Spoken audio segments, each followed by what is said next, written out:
Knicks coach David Fizdale is back with us. Can you come on every night? I got stuff to do, man. What you talking about?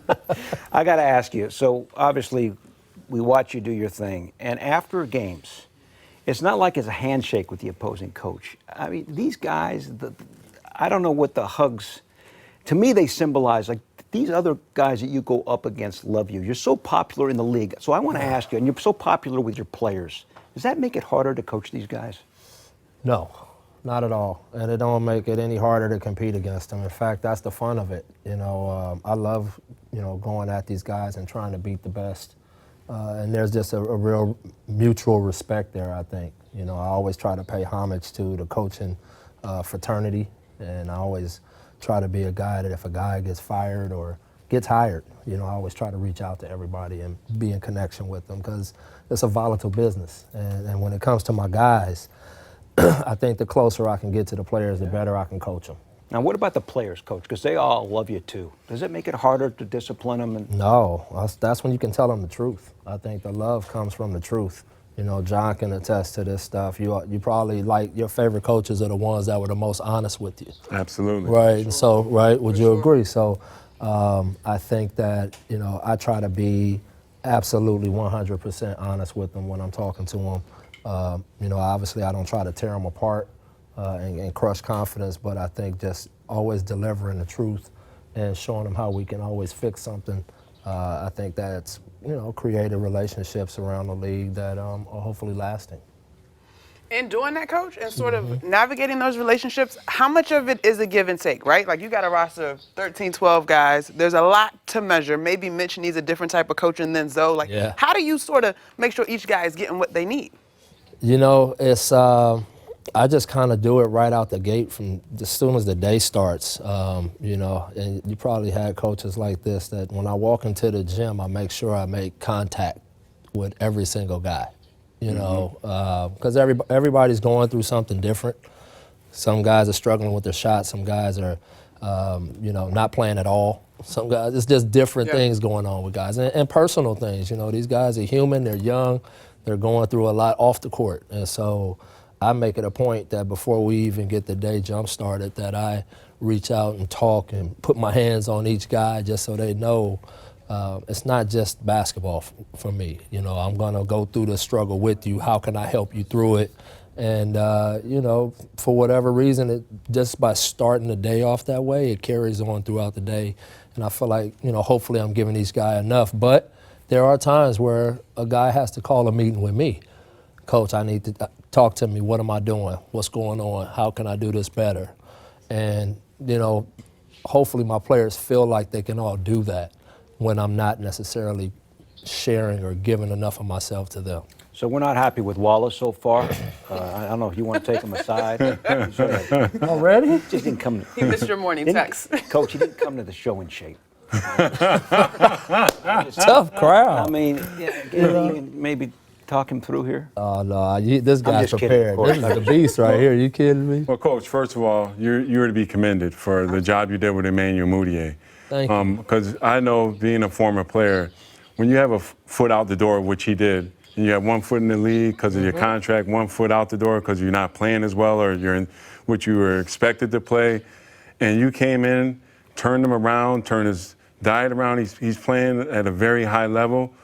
How do you feel about where he's going to go from here now? Like, that's the next step, right? Like, now he's going to make that step for consistency. Yeah, and that's, I think, that's the hard part, too, when you sign guys for a year or you got them for a year and they're in rebuild mode and you're rebuilding confidence and, really structuring their game so that they can take that next step, is that I think now we've put all of those guys in a position that we got to fight to keep them.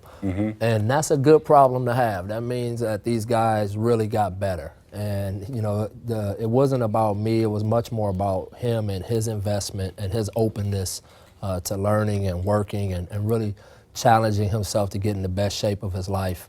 Unfortunately, obviously late he got some injuries, but I think the body of work of his season that he put in was fantastic. I mean, it speaks for itself. The numbers, you can see the uptick. Now, Coach, I know you take a lot of pride in your role and in being one of the first African-American men to hold so many titles within an organization.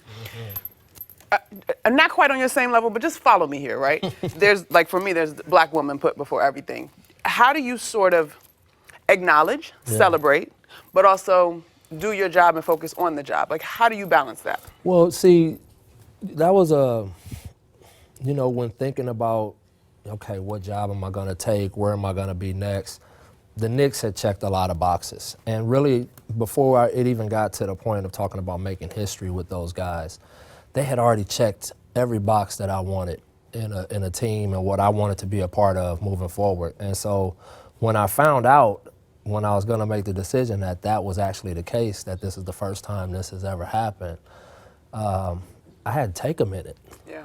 And take a moment to like really process that and like really think about what people went through before me, before Steve, before Scott, so that we can be sitting here in this position. And so now that for me just puts a little bit extra on it that I want to do well to keep that pathway open for just whoever to have the opportunity to make the first happen. Right.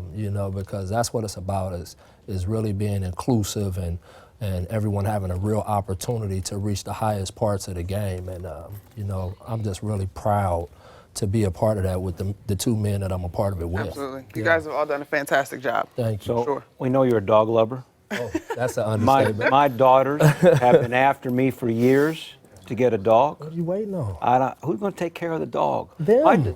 No, they will not. See, that's it. No, they will not. If you get them the dog, they will have said that they're going to take care of the dog, and then when you get it, then what happens? Then my wife and I are stuck with the situation. And you'll be so happy that you were stuck with Dogs it. are awesome. I'm telling you. I don't do any pets. Okay, you guys. No, you guys are missing out, Animals. man. What's going on? All right, so Coach, here's my superlatives. Which one of your players is most likely to dress up as you for Halloween?